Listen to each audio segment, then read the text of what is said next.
वालेकुम। कैसे हैं आप सब लोग। उम्मीद करते हो आप लोग ठीक होंगे। अल्लाह ताला आपको बहुत खुश रखे और हर तरह की बीमारियों और परेशानियों से बचाए। आमीन सुम्मा आमीन। अच्छा, यहाँ मैं बना रही थी बिल्कुल सिंपल से जो आलू होते हैं वो बना रही थी, शोरबे वाले, जो सिंपल और इजी भी हैं। जिस दिन कुकिंग का मूड ना हो तो मैं फिर यही बना लेती हूँ। बच्चे भी शौक़ से फिर खा लेते हैं इसको।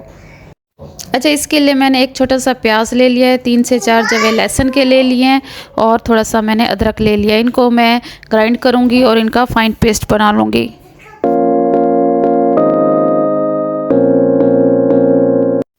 और साथ ही ले लूँगी एक बड़ा टमाटर। अगर आपके पास 2 मीडियम साइज़ के हैं तो ग्रेवी बनाने के लिए मैंने टमाटर और आपने भी टमाटर लाजमी डालने हैं। अच्छा, इसके बाद फिर मैंने जब ऑयल लिया है ना, उसके अंदर मैंने 1 चम्मच जो सफ़ेद ज़ीरा होता है वो डाला है। उसका तड़का लगाना है, थोड़ा सा उसको कड़कड़ा लेना है और उसके अंदर ही मैंने सब्ज़ी इलायची 2-4 जो लौंग होते हैं वो डाल दिए थे और 1 दालचीनी का टुकड़ा। जैसे ही खुशबू आना शुरू हो जाए उसके अंदर फिर आप थूम, अदरक और प्याज वगैरह डाल के इसकी हल्की सी भुनाई कर लें। जैसे ही लाइट ब्राउन होंगे तो उसके बाद मैं इसके अंदर डाल दूँगी टमाटर। अच्छा, टमाटरों को भी अच्छी तरह से हमने गला लेना है और साथ दही भी ऐड कर देनी है ताकि इसकी अच्छी सी ग्रेवी बन जाए। और मुझे भी यही लगता है कि इससे कोई आसान रेसिपी हो नहीं सकती और मज़े की बहुत खूब बनती है।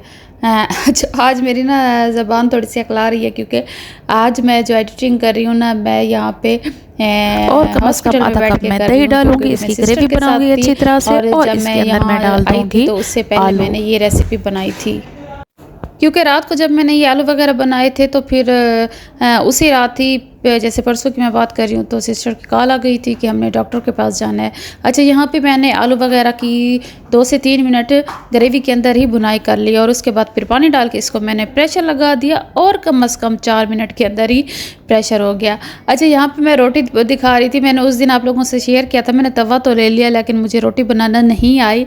तो मुझे किसी व्यूवर का मैसेज आया, मेरे फॉलोअर का, थैंक यू ज़ैनब। तो उसने मुझे बताया कि आपने पेड़ा जो है वो ठीक नहीं बनाया, तो इसी वजह से आपकी रोटी इस तरह बनती है।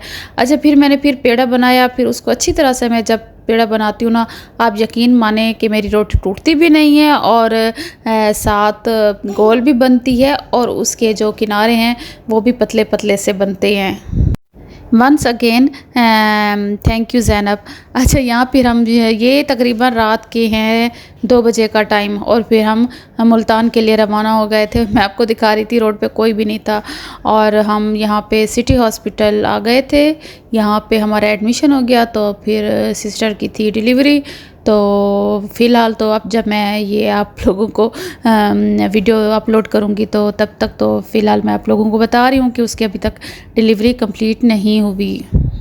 अच्छा, जब मुझे मैसेज आया था ना तो किसी फॉलोअर का कि आप ना पेड़े सही नहीं बनाते, तो मुझे इस चीज़ का अंदाज़ा हो गया कि अगर आप में कोई कमी है तो आप लोग किसी के साथ या फ्रेंड्स के साथ या फिर अपने व्यूवर्स के साथ ज़रूर शेयर करें। उसमें शर्माने की बात नहीं है। तो कभी हो सकता है कि आप लोगों को भी उसका सलूशन मिल जाए। तो मुझे इसका सलूशन मिला तो मुझे इसकी बहुत ही ज़्यादा खुशी हुई।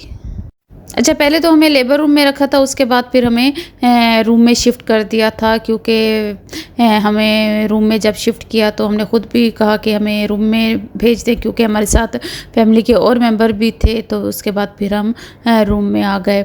हम तकरीबन रात के 2 बजे रवाना हुए थे डीजी खान से, तो फिर 4 बजे हम वहाँ पहुँचे। फिर यकीन माने किसी की नींद पूरी नहीं हुई थी। और यहाँ मैं अच्छा एक और बात शेयर कर रही हूँ कि हमने बहुत ज़्यादा अल्लाह ताला का जो कलाम है वो पढ़ा, मैंने भी और मेरी सिस्टर ने भी, या बासितो या फ़तह या रहीम। अच्छा, इसको हमने इसकी बहुत ज़्यादा तस्बीह की। मकसद यही था कि इसकी जो डिलीवरी है वो नॉर्मल हो जाए, लेकिन अल्हम्दुलिल्लाह अभी डॉक्टर ने बताया तो नहीं है लेकिन उम्मीद काफ़ी है कि इंशाल्लाह उसकी जो डिलीवरी है वो नॉर्मल ही होगी। अच्छा, फिर बाद में ये भी था मसला कि रूम छोटा लेना चाहिए, बड़ा लेना चाहिए। क्योंकि हम मेंबर्स थे ज़्यादा घर के और रूम था। फिर जब हमने ले लिया तो उसके बाद पता चला ये तो रूम छोटा है। फिर हमने एक मैट्रेस मंगवा लिया था जिसके ऊपर फिर हमने मिल के ही रूम में रात गुजारी थी।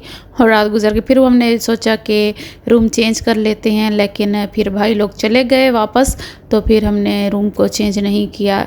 यहाँ मैं सिस्टर को बता रही थी कि तुम्हारी सबसे बड़ी गलती यही है कि तुमने ना प्रॉपर वॉक नहीं की, जिसकी वजह से ना थोड़ा मसला हो रहा है। ये मेरा अपना ओपिनियन था, लेकिन वो कह रही थी नहीं मैंने वॉक वगैरह भी की है और हर चीज़ का भी ख्याल रखा है। उसके बाद थोड़ी भूख लगी तो राइस वगैरह मंगवा लिए, क्योंकि प्रॉपर खाना भी किसी का भी मूड नहीं था। तो हमाद हमारे साथ था मेरा छोटा बेटा, तो वो राइस लेके आ गया।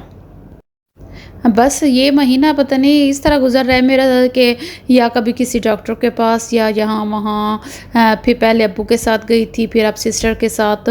तो काफ़ी ज़्यादा थकावट है और ऐसे लग रहा है कि मैं ज़्यादातर घर से बाहर ही रह रही हूँ। और पीछे ज़र सी बात है, बच्चों का भी मसला है, बच्चे भी बाज़ार से ही खाना खाएंगे। यहाँ मुझे क्यूट सी बेबी नज़र आई जो हॉस्पिटल में थी। अच्छा, मैंने जब इसकी ना दादी से पूछा तो क्या मसला है, तो उसने कहा इसकी मामा का ऑपरेशन हुआ है। तो बहुत ही क्यूट सी बहुत प्यारी बच्ची थी माशाल्लाह। और आप लोगों ने मेरे अब्बू के लिए जो ढेर सारी दुआएं दी हैं उसका बहुत बहुत शुक्रिया। और आप लोगों ने मेरी सिस्टर के लिए भी बहुत सारी दुआ करनी है और हमें हमेशा अपनी दुआओं में याद रखना है। बस यही आप लोगों का प्यार होता है जिसकी वजह से दोबारा मैं आप लोगों के सामने आ जाती हूँ। अच्छा, तो पहले तो मैंने ये सोचा था मैं कोई व्लॉग वगैरह शेयर नहीं करूँगी, लेकिन फिर बाद में मुझे ख्याल आया कि जो मैंने रेसिपी रिकॉर्ड की थी उसके साथ ही फिर मैं यहाँ की थोड़ी सी आप लोगों को अपडेट वगैरह दे देती हूँ, क्योंकि ये बहुत सारे लोगों को पता होगा कि हॉस्पिटल में प्राइवेसी नहीं होती, एडिटिंग वगैरह का मसला होता है और रिकॉर्डिंग का। और ये आज मैं जो रिकॉर्ड कर रही हूँ विदाउट स्पीकर, तो पता नहीं आवाज़ कैसी आएगी, आई डोंट नो। अच्छा, माहीन को हम पहले घर छोड़ के आए थे, उसके बाद उसने ज़िद किया तो वो फिर अपने मामू के साथ ही फिर हॉस्पिटल आ गई।